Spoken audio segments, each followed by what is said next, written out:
what's going on, everybody out there? It's Ron Brown, LMT, the People's Fitness Professional, reporting for duty.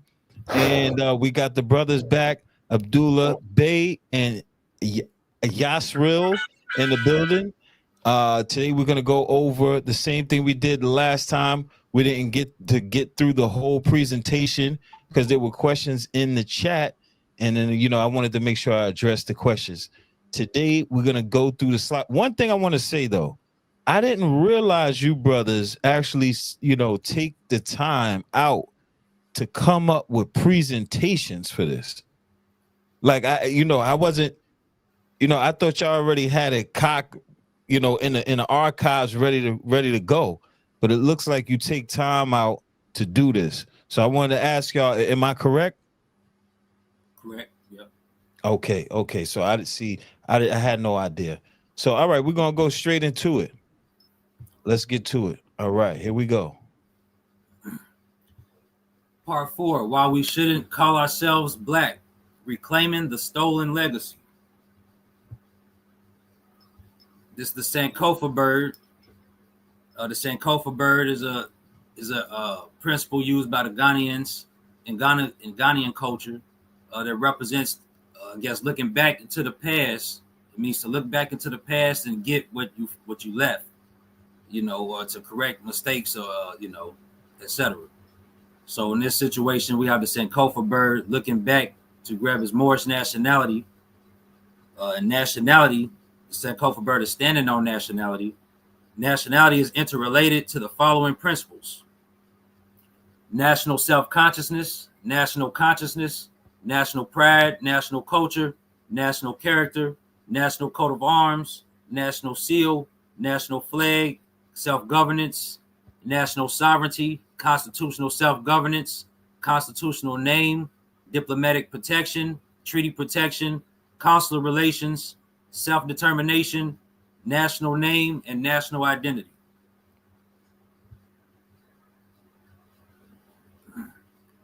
So these people are not imposters. They are wearing the cultural attire, fez, of their ancient Moorish ancestors.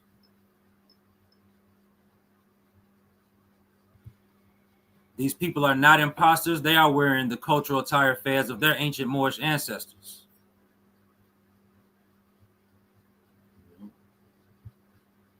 Real quick, all trolls, I'm blocking all trolls. As soon as you start trolling, I'm blocking you. You're banned. I'm just letting you know. So these people are not imposters. They are wearing the cultural attire, fez, of their ancient Moorish ancestors. The pants of the Moorish origin in Spain. Picture to the left. The influence of Moorish culture on Spanish clothing traditions is evident in various garments, including certain styles of pants, such as the sarao. All right, that's the picture right here to the left with the Moor. And then you have the Spanish version called breeches, Spanish breeches, also called greguscos. And it says evolution in Germany. In Germany, they evolved into Spanish breeches. These breeches were short and loose fitting, often padded and roundish, reaching the mid thighs or knees. Evolution in Germany. In Germany, they evolved into a style that was more akin to harem pants, hanging down rather than being stuffed. So the Spanish introduced the style of breeches or pants to Germany. Knickerbocker, 1831, descendant of Dutch settlers of New Amsterdam, modern New York. The prename was borrowed from Washington Irving's friend Herman Knickerbocker and literally means toy marble baker, from German knicker, schoolboy slang for marble, apparently an agent noun from the imitative verb nicken, to snap. The origin of these Dutch pants can be traced back to Spanish influence, who adopted the Moorish Serwal harem style pants. Moorish cultural influence is evident in the attire of many nations. Examine and compare the style of pants in these pictures. Knee-length breeches were a sign of nobility and wealth during the late 1700s. To the left, we have breeches as worn in the United States in the late 1800s. Then you have breeches as still worn as livery for special occasions in several European courts, where a coachman in the Netherlands wears them during Prince Jesdik in 2013. And then we have MC Hammer pants, Algiers to the top right, and to the bottom right, Greek Christian Ottomans of Cyprus, 19th century.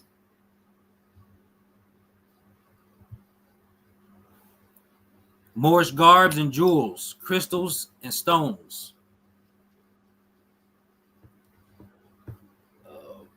Right here is at the top left. It says, make a plate of pure gold and engrave on it as on a seal, holy to the Lord. Fasten a blue cord to it. Attach it to the turban. It is to be on the front of the turban. Exodus 28:36-37. Then it has the stones, the crystals, and the stones. The first row shall be carnelian, chrysolite, and beryl. The second row shall be turquoise, lapis lazuli, and emerald. The third row shall be jacinth, agate, and amethyst. The fourth row shall be topaz, onyx, and jasper. That can be found in Exodus 28:17-21. At the top, we see a gold plate for the headpiece, holy to the Lord, on the turban. 2 onyx stones on the shoulders. The tunic, 12 stones with names of 12 tribes of Israel, the breastpiece, the sash, the ephod, the blue robe, bells, and pomegranates. This is all Moorish culture, Moorish attire. Past imperial potentates of the imperial divan as adopted by the European Shriners. Past imperial potentates of the Shrine of North America, 1967 to 1993. Past imperial potentates of Shriners International, 1993 to present.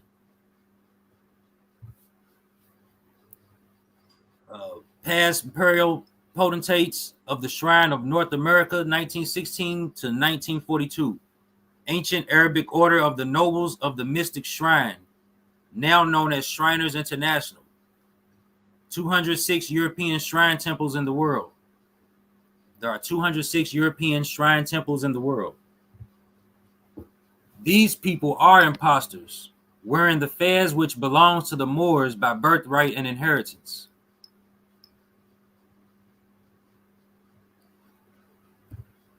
These people are impostors, wearing the fez which belongs to the Moors by birthright and inheritance.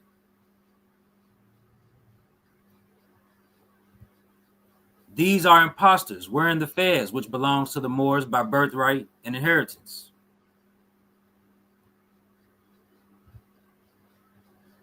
Again, these are impostors, wearing the fez which belongs to the Moors by birthright and inheritance. We have more impostors wearing the fez which belongs to the Moors by birthright and inheritance. This is the Ormazd Grotto, Orlando, and the kilted prophets of the enchanted realm.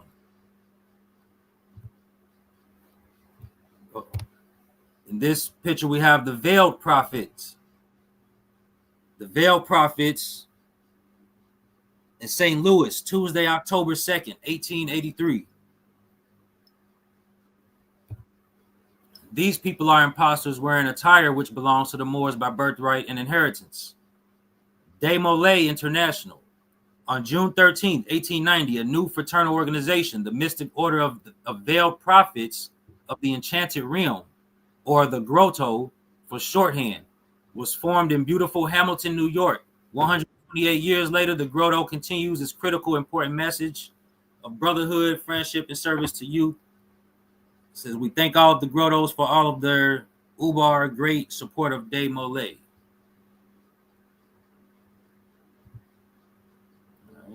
These people are imposters wearing the fez, which belongs to the Moors by birthright and inheritance. On the left, officers of the Shriners Muslim Temple in Detroit pose in special regalia in 1929. Officer titles in the ancient Arabic order of the Nobles of the Mystic Shrine include Potentate, Chief Rabban, Assistant Rabban, and High Priest and Prophet. The Detroit News Archives.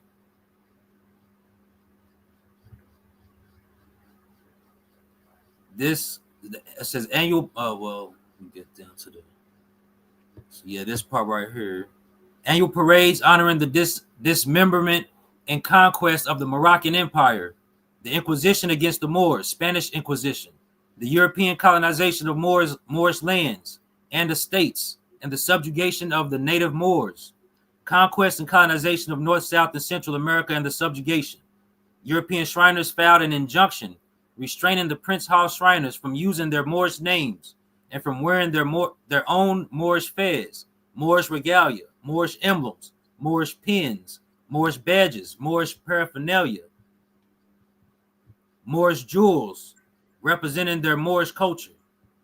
The Prince Hall Masons have not made the inheritance and birthright claim to their Moorish names, Moorish fez and turban, Moorish regalia, and Moorish culture. European claims that the imitative acts and practices of the Moors, classified as Negroes, constituted a fraudulent deception injurious to the European order, ancient Arabic order, Nobles Mystic Shrine, now Shriners International.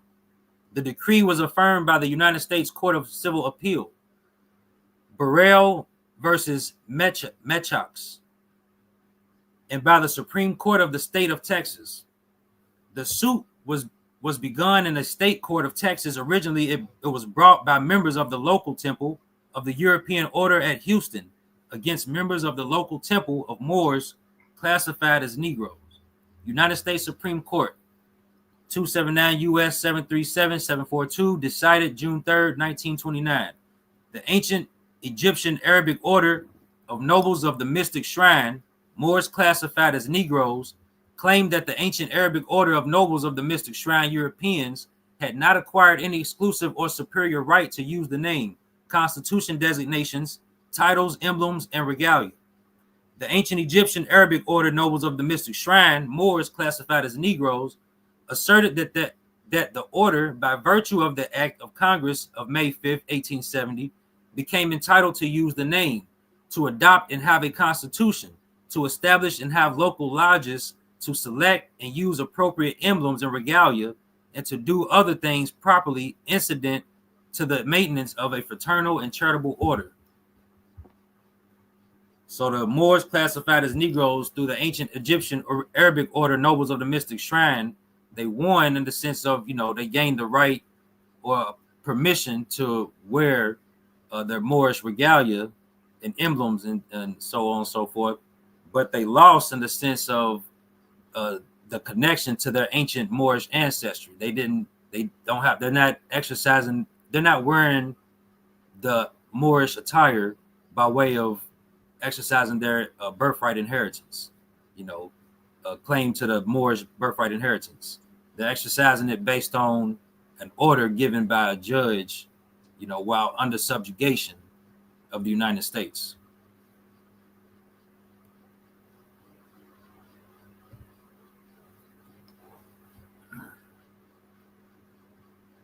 The European grottos adopted Moorish names for their temples.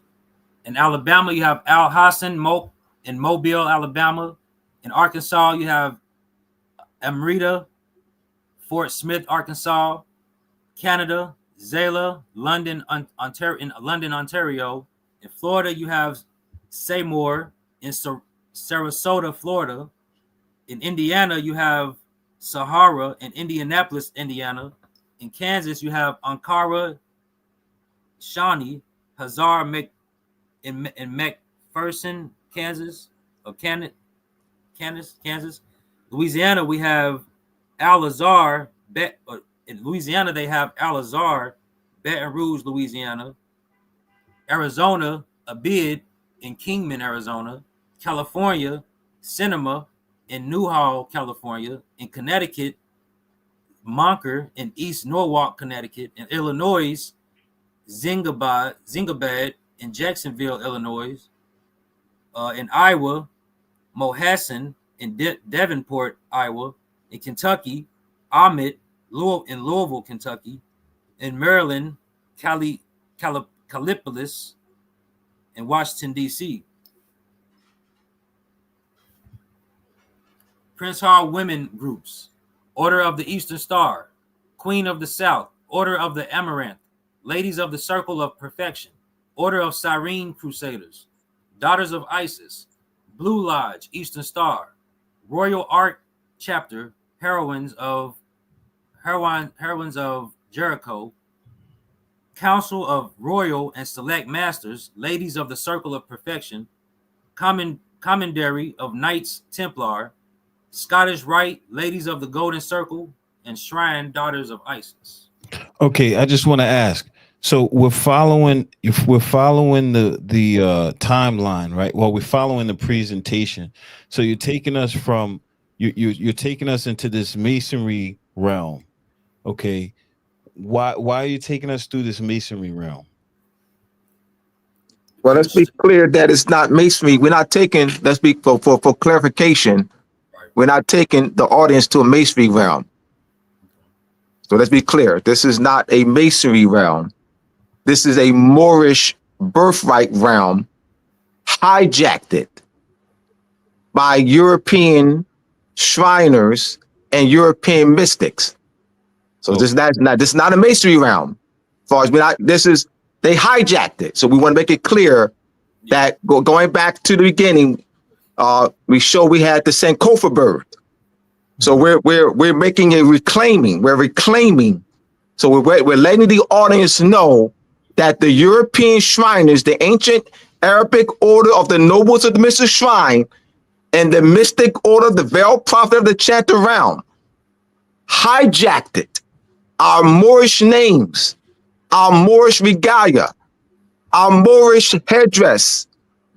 We presented a case.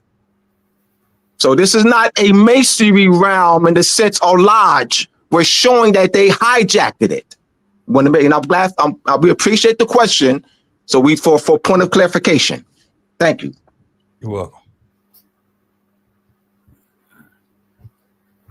The Moroccan Moorish fez and the pyramid in the coat of arms of South and Central American countries as national heraldry, symbols of their Moorish nationality and consanguinity. Rising from the ashes of the Crusades, 1095 to 1235, and Inquisition against the Moors, Spanish Inquisition, to the 1500s.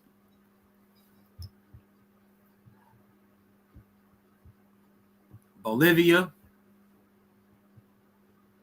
Venezuela, Ecuador, Peru, Costa Rica, Dominican Republic, Haiti, Guatemala, Belize, Nicaragua, El Salvador, Paraguay. Now, any 5% on right now. Any 5% on right now, because this would coincide with the 9th degree and the one of 14. Any 5% in the building right now, because this would coincide perfectly with the 9th degree and a 1 of 14. All right. Now you see here how you have these nation states. They're not using it in the lodge. They're using it in government. These are national coat of arms. You see the fez. You see the Moorish fez and then that national coat of arms. Our brothers and sisters who are Masons and Eastern Stars, particularly Shriners, they wear their culture headdress, the fez, but don't know that it's theirs. They only wear it, as Israel said earlier, by membership. Here in the coat of arms, these are national coat of arms. So it's being used in the sense of culture, where our brothers don't wear it, and they don't wear it the way I'm wearing it. They don't wear it while I'm wearing it. They don't wear it. The reason why I'm wearing it, because I have knowledge. I'm wearing it to represent our culture. They're wearing it to represent that they are a member of the shrine. They have a Moorish name. All right. So they're a member of that particular shrine temple, whatever that Moorish name is on it. They don't identify. They identify with Smith, Jones, and Johnson. They identify with English family names, French family names, Irish family names. Dutch, they had what's called family reunions. The Smith family reunion, the Williams family reunion, the O'Neill family reunion. They don't identify culturally. Let's be very clear.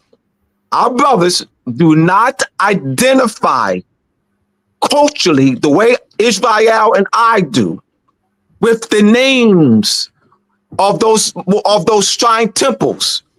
It's only by order. There is no Moorish national consciousness at all. At all. I am not criticizing. I'm stating the fact.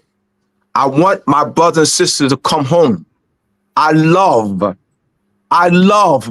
my brothers and sisters who are Masons, who are Shriners, Eastern Stars. I love them. We need them to come home. They're not home. They need to become home. Home. Dorothy, the Wizard of Oz. She never left. She never left physically. There was never no physical. It's mental. So the Moorish national consciousness has to be restored to our brothers and sisters. We can't bang on them. We can't hate on them. That's not going to do any good. My banging and hating on them is not going to do any good. We need to restore our Moorish national unity. So banging and hating on them is not going to do it. Hear me out. Please hear me out, conscious Moors. Please. I'm speaking to conscious Moors. I'm not speaking to unconscious Moors. I'm only speaking to conscious Moors. Only conscious Moors bang. Only conscious Moors bang on our brothers, their own brothers and sisters who are Shriners, Eastern Stars, and so forth. We have to stop that. We have to restore. We're getting our ASS kicked. We need to restore our Moorish national political unity. That's a message to conscious Moors. They've been banging on them for years. And I was one of them. I raised my hand. Israel knows, to thy own self be true. I was one that banged, but that ain't getting us anywhere. Go ahead, Israel.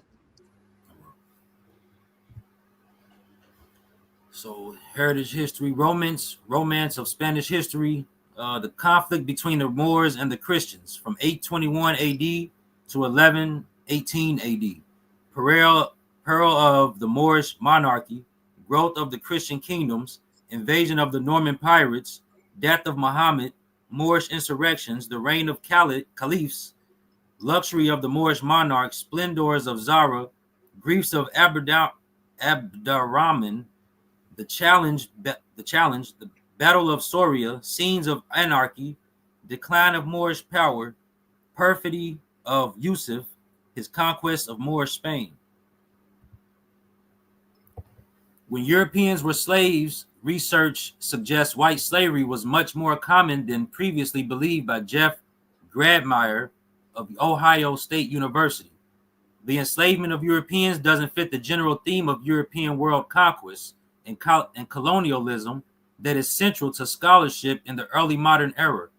Many of the countries that were victims of slavery, such as France and Spain, would later conquer and colonize the areas of North Africa where their citizens were once held as slaves. Maybe because of this history, Western scholars have thought of the Europeans primarily as evil colonialists and not as the victims they sometimes were, said Davis. The Moroccan Empire's political, economic, and military power from the 1500s to the 1800s extended beyond Spain, Morocco's political dominance during the aforementioned time period involved Portugal, France, Netherlands, Dutch, and England. The Moors had extensive diplomatic relations with France, Netherlands, Dutch, and England during the 16th, 17th, and 1800s, which had involved those European powers paying annual tributes to the Moroccan Empire for the protection of European ships, negotiated through tribute treaties, the payment of ransom for the release of European captains, merchants, sailors, women, and children from Moorish captivity, and the payment of tribute for the return of European ships that had been seized by the Moors. Title illustrious. Pope Innocent III used the illustrious when he addressed the Emperor of Morocco. J.D. Gerald Kelly and Stanley Lane Poole, The Story of the Barbary Corsairs, Islamic Pirates of the Mediterranean, 1504 through 1881. Pope Innocent III wrote a Latin letter recommending the redemptionists to the protection of the Emperor of Morocco. It was addressed Illustri Miranomelin Regi Mara Catanorum. Then you have J.D. Gerald Kelly and Stanley Lane Poole, The Story of the Barbary Corsairs, Islamic Pirates of the Mediterranean, 1504 18 through 1881. In 1719, Father Comelin and others brought away 98 Frenchmen. 98 Frenchmen, and similar expeditions were constantly being made. Several other narratives of successful escapes may be read in the volume of voyages published by the Redemptionist Fathers and translated by Joseph Morgan. Between 1628 and 1634, 80 French ships were captured, worth, according to the Reis's valuation, 4,752,000 livres, together with 1,331 slaves. Up to 1618, Algiers was governed by a pasha directly appointed by the Sultan. From 1618, the pasha was chosen by the Janissaries and other militia subject to the veto of the Sultan. In 1671, the Janissaries first elected a dey out of their own number.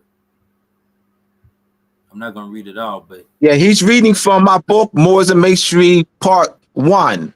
This is my book that's been out since December 2016, Moors and Masonry, Part 1. You can go to moorsandmasonry.org, moorsandmasonry.org to get my book. So, Israel, you're doing a great job, brother. And that we need this documentary evidence to show.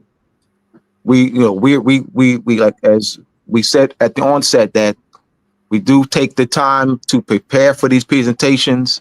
This will be a book series. And I want to thank Ron for giving us the title, Why Shouldn't We Call Ourselves Black?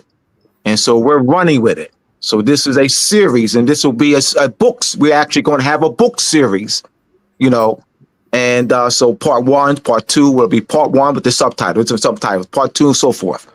So hold on. So it's Moors and Masonry. Yeah, .org. The Moors and the word and masonry.org. Yes.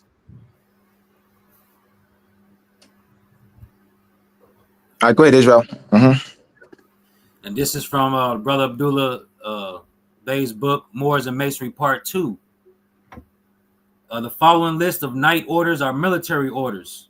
Sovereign Military Order of Malta, founded as the Order of St. John of Jerusalem in the 11th century, sanctioned by Pope Paschal II on February 15th, 1113, in the year 1113.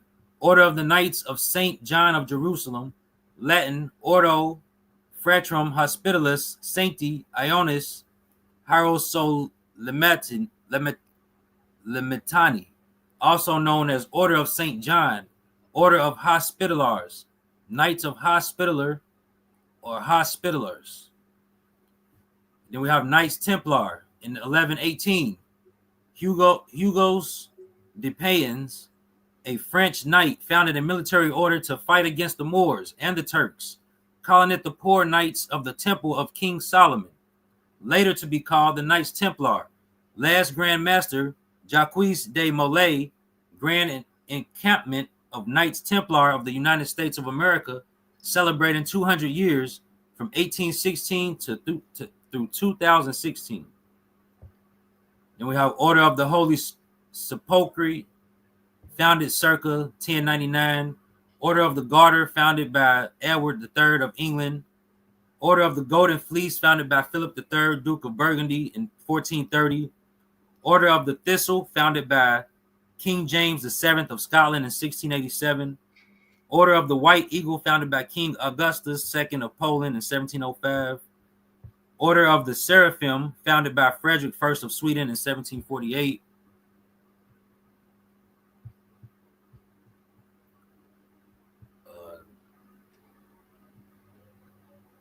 Emperor Charles V of Spain fought against the Moorish and Turkish enslavement of Spaniards. Ottoman Habsburg Wars.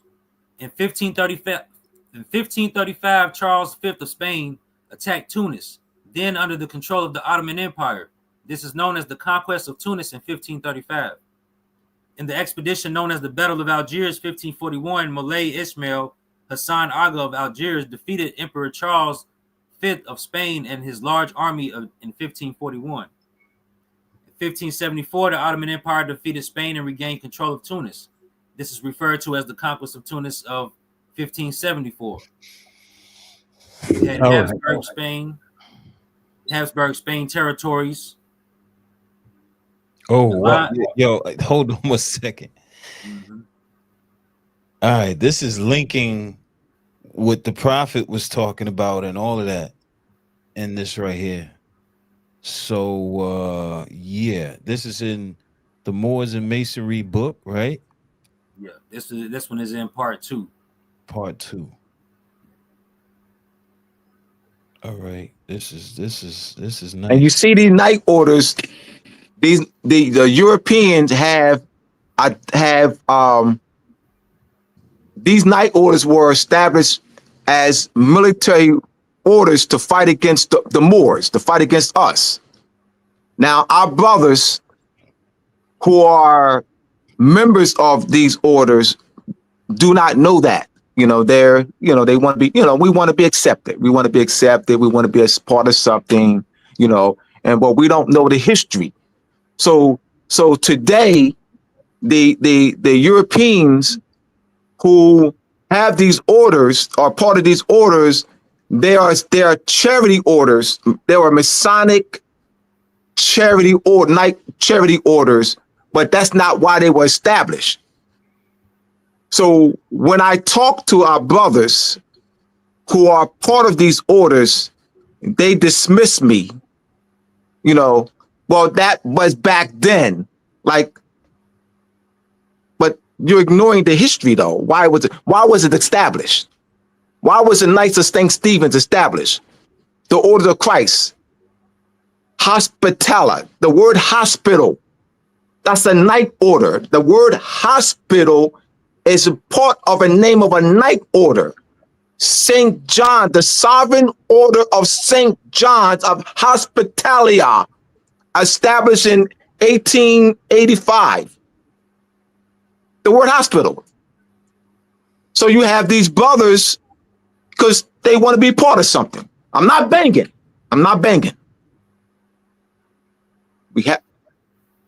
They want to be part of something.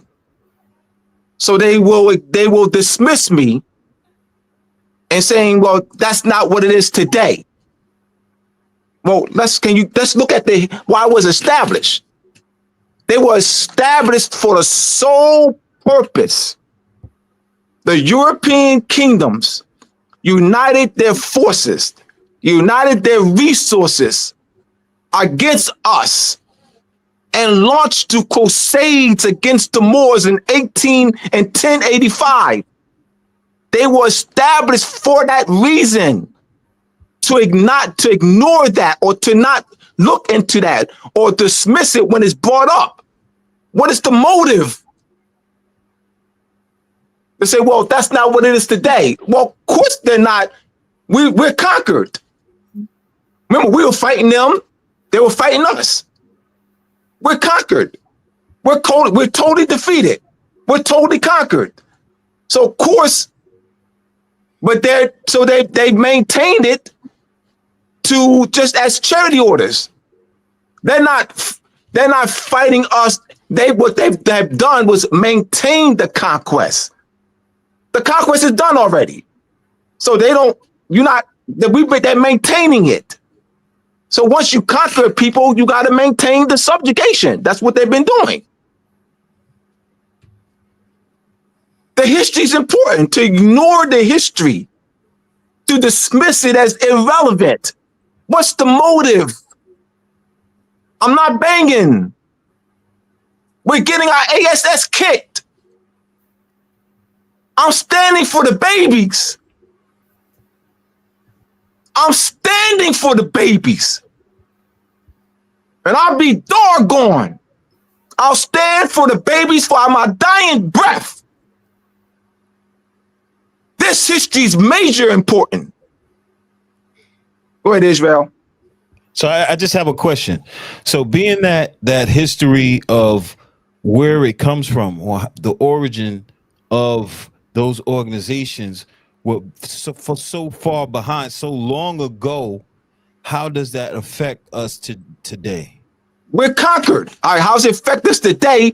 We still conquered. Remember, that's the history leading. That's the history that talks about our conquest. That's the history. That's the history of our battling them. That's the time period when we were still in power. Wow, yeah. So by studying that, you know what it. Great question. You know I can answer it. Great question. By having that knowledge, you know how you got in this situation. How did we get to where we are today? How do we get poverty stricken? Whatever. How did we get it? How did the Europeans in September 2011, in September 2011, I chronicled this in Moorish and Masonry Part 1. My co-worker, former co-worker, at the time, my co-worker, teacher, I won't mention the school, and one of the schools in Camden. It was the first day of school, and I had just talked to him because I had been working on Moorish and Masonry Part 1, and I was excited of of the development of my book up to that date. And he asked me, Mr. Bey, how did the Europeans come to world power and domination?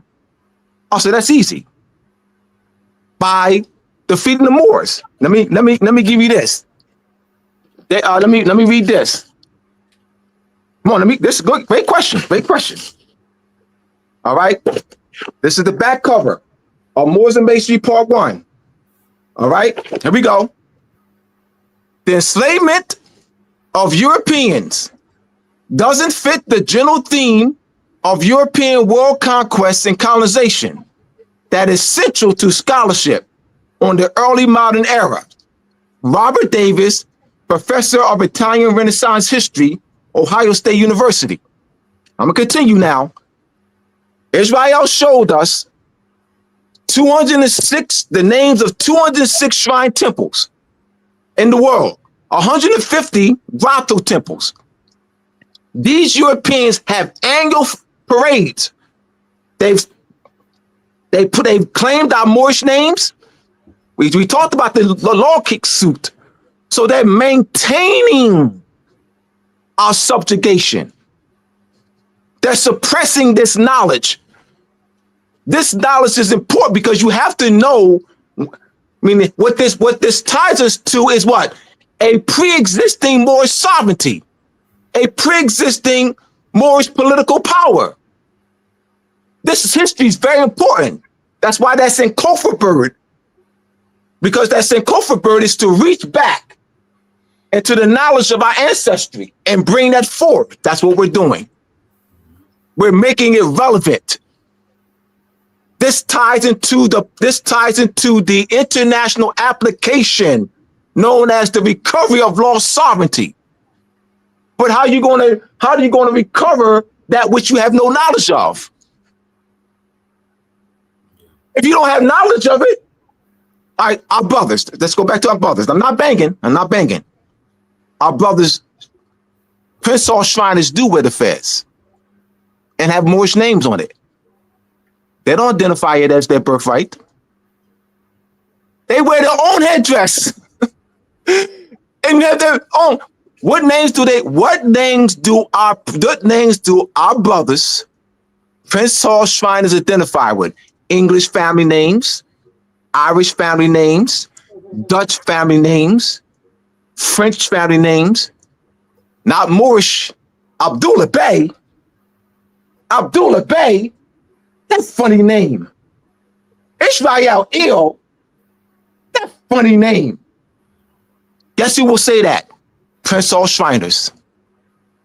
Guess who will say that about me and Israel or any conscious Moor? Funny names. Guess who was, I'm not banging. Guess who will say that? The very brothers who wear what I have on my head with Moorish name on it. They will call my name funny. Why? There's no Moorish national consciousness. You see why, Ron? I just wanted to bring it home. Great question. Keep them coming. Keep them coming.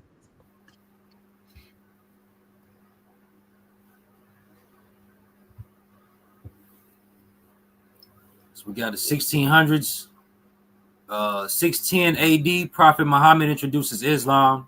632 AD, Prophet Muhammad transitions, and the Rashidun Caliphate was established as the first Islamic empire after the death of the Prophet Muhammad, with rulers such as Abu Bakr, Umar, Uthman, and Ali, who are all close companions or relatives of Muhammad. The Rashidun era established the Islamic calendar and standardized reading of the Quran and other institutions, strengthening Moorish Muslim communities. 640, the Rashidun Caliphate expands its territory to Mesopotamia, Syria, and Palestine. 642, the Rashidun Caliphate expands its territory to Egypt. 643, it expands its Rashidun Caliphate rule reaches the majority of the Sasanian Empire. 654, the Rashidun Caliphate expands its territory to Cyprus.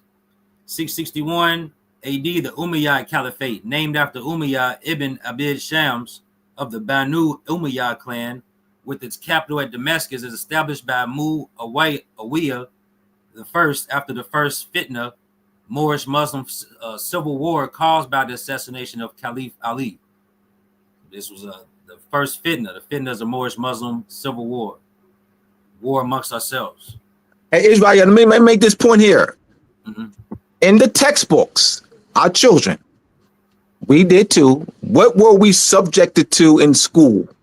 When they showed pictures of us and those who look like Donald Trump on the same page, in any textbooks, is they showed the Europeans in a dominant position, controlling position, and us in a subservient. They're either lynching us, where the Europeans are lynching us, where the Europeans are whipping us, or we're protesting against what they did. The Europeans are always in a dominant position. We're always in a subposition. They did this to us, and racism and prejudice, and we're picking cotton. They're right, but they don't present this, where we are in position of rulership. Why not? It's true history. Why don't the Europeans in the schools show us in what we're doing right now? Why don't they do what we're doing now? Showing us position of power. Mm-hmm. Yeah. What does that do psychologically for us? Let's go back to your question 10 minutes ago, Ron. What does that do psychologically? Remember, we're children. 5-year-old, 7, 8 years old, 9, 10, 11, 12, 13, 14, 15-year-old. What that does for us psychologically. Now, what does that do for the European children? What does it do for European children? What does it do for European children to see Europeans in position in 2013? This just came to my mind. 2013, I was at this is the pictures are in Moore's Masonry Part 1. We went to Indianapolis, Indiana for the Shriners Parade. And the end of it, it's usually it starts at the end of June, going to July 4th. That the parade is on a Saturday. So I was Ustreaming it. Remember Ustream? I was Ustreaming it live. And she looked like she was 5 years old. A 5-year-old girl that looked like Donald Trump looking, and her mother, Donald Trump looking. I'm talking so they can, visual. Right. And so they had all these hundreds of Donald Trump looking, wearing our Moorish fez, hundreds, because they travel. It's a national parade. They travel from all over. All right. And she says, "Look, mommy, they're wearing the Shriner's hat." 5-year-old girl. They're wearing the Shriner's hat. I'm just going back to your question, Ron, 10 minutes ago. Just bringing it full circle. They know what the Albions know what they're doing. They're grooming their children to maintain our subjugation. They don't want their children to be subjected to this true history. They want to maintain that, look at those blackies. Those poor little blackies. Those poor little Negroes. They ain't got no history or nothing. Look at them poor. They didn't contribute. Look at those poor little blackies. They didn't contribute nothing to civilization. Well, we're going to give to the blackies. I'm going to give a little charity to the blackies. We feel sorry for the blackies. You know what I mean? You know what I mean? I feel a little good because I gave to the blackies. And the transatlantic slave trade is basically like a dead end to our history. We can't go past that. So we're opening that door. People can go back farther into history. Okay, so when you started off with this slide for the 600s to 700s, were you in the 500s, 400s? Did you go back that far, or you started? I started with the 600s on the slides. Yeah. Okay, all right. Because it kind of starts with the Prophet Muhammad when he passed form, and then that's when the first Islamic empire was established, as far as the caliphates. Check. Here we go. And then you got 710 AD, Count Julian. I'm not gonna read it all, just certain things that stand out. Count Julian, a Christian nobleman of Kuta, seeks assistance from Musa ibn Nusayr, the Umayyad governor of and his general Tariq ibn Ziyad, to overthrow the Visigoth king Roderick. This marks the beginning of the Moorish Islamic conquest of Iberia. So it was the Visigoth king that one of the Visigoths were wanted to overthrow. So they got assistance from the Umayyad, the Caliphate. So 713 Treaty of Tudmir is made as an agreement between the Moorish Muslim commander Abd al-Aziz ibn Musa and the Visigoth ruler Theodomir. Tudmir in Arabic, outlining the coexistence and governance in the region of Tudmir, modern Murcia, Spain. Both parties agreed to the continued rule of Theodomir, religious freedom, tribute tax for practicing Christianity, the jizya, and no assistance to enemies of the Moorish Muslims. Then we have 750 AD, Battle of Zab. Abbasid Caliphate defeats the Umayyad Caliphate by combining forces with Shia, Kawari, and Iraqi forces. Over 300 members of the Umayyad family died.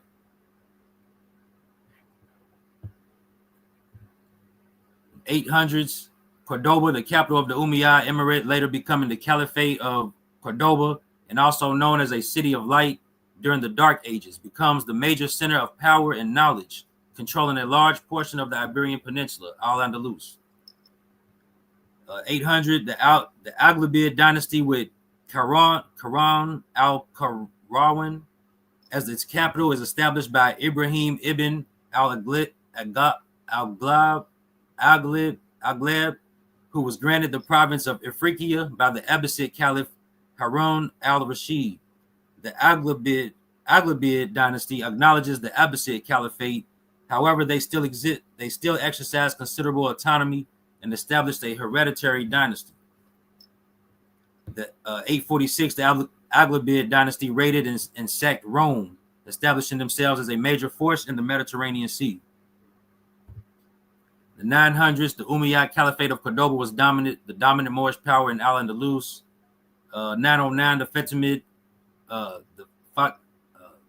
Fatimid Caliphate with Cairo as its capital, a major center of learning, culture, and trade, was established by Ubayd Allah al-Mahdi Billah, challenging the authority of the Abbasid Caliphate in Baghdad, the Sunni, on the grounds of claiming to be the rightful leaders of the Moorish Muslim community through heirship of the Prophet Muhammad's daughter, Fatima. Right. So this was showing why they were, why the battles were why the main battles were happening after the Prophet Muhammad passed. There was a split within the Moorish Muslim communities, as far as, who wanted the most power, who wanted the power to rule, who claimed the power to rule. So we got the 1000s, the 1009, the Taifa kingdoms emerged after the fitna of the Al-Andalus, a period of internal strife and civil war, which caused the decline of the Umayyad Caliphate of Cordoba's centralized power, as well as the death of power figures like Al-Mansur. 1062, Marrakesh was founded as the capital of the Almoravid dynasty. The Almoravid dynasty was established in 1040 as well. 1085, King Alfonso VI reconquers Toledo. 1095, Pope Urban II makes a speech at Clermont, France, rallying all Christian knights to crusade against the Moors for the purpose of suppressing Moorish Muslim powers and to strengthen the papal authority. There go night orders. Let's go to night orders again. That ties to the night orders. 1096 AD, First Crusade against the Moors begins. Then you had 1099, Order of the Holy Sepulchre is established. 1099, Christian Knight Crusaders captured the holy site known as Jerusalem from Moorish Muslim rule. Wait, hold on. I want to stop right there. 1099 AD, Christian Knight Crusaders captured the holy site. Man, this stuff is all aligning with all the stuff that I've learned over the years, from the nation, the 5% nation, to Moorish science. It's interesting, man. It's all connecting. But yeah, go ahead. Yeah, that's our plan. Show how these things are connected. How the past, controls the present. What it affects the present, for better words. 1100s, the First Crusade comes to an end in 1102. 1113 AD, Sovereign Military Orders of Malta, sanctioned by Pope Paschal II of February 15th. Order of the Knights of St. John of Jerusalem. That's what we was reading, the Hospitallers. We have the 1138, the Siege of Shazar. 1148, Siege of Damascus. 1153, Siege of Ascalon from January 25th to August 22nd, results in the capture of the Fatimid Egyptian fortress, the last Moorish stronghold on the Levantine coast by the Kingdom of Jerusalem. 1171, the Ayyubid dynasty is established by Salah ad-Din Yusuf Saladin, being honorable to the Abbasid Caliph in Baghdad. 1195, the Almohad forces defeat the King of Castile, Alfonso VIII, at Alacross, stopping Christian advances and pushing them back. 1200s, the battles of 1212, Battle of Las Navas de Tolosa, between the Almohad dynasty and the Knights Templars, protectors of the Christian faith. Islam. So I just want to stop here because we only have a few minutes left, right? And I know we were supposed to do something else the next time you come on because there were questions asked. However, like, it's gonna kind of break this flow right here because now I'm seeing what's going on. So like, if we, you know what I mean? I don't know how long left of this presentation is there, but I could assume it's a lot longer than this. Am I correct? Yeah, we got a little bit, a couple more slides left. Yeah, let me see, probably about say 10 slides or something like that. Maybe. Yeah, that's not a lot. 10 slides. Well, you want us to? Well, we can. Well, we had originally had an idea for part 5, which was before what occurred last time. Yeah. But he got a lot of it, most of it done, for us conceptually. You know, Israel, this is a great job, brother. And I'll just one period. I don't mean to cut you, but one period we got to make sure we hit is why we shouldn't call ourselves black. How did we become black? So this is part of the series. This is This is part 4 of that. Yeah. This is a series. Right. Indeed. Yeah. So this is it. This is why. All right. This is continuing with the why, because it does it does not realign us to this pre-existing Moorish sovereignty. Black does not realign us, will not enable us politically to reclaim or restore our pre-existing sovereignty and Moorish statehood. We won't be able to realign to this pre-existing Moorish power, sovereign power. That's what we're getting across in this presentation. Got you. Indeed. Great question. No, bring them on, brother. Questions are great. We also cover the nations, involved with the stripping of us of our nationality. So that's why we cover Spain. No, I know where you're going. So the brother, they start us off at 1492, then skip to 1619 in schools.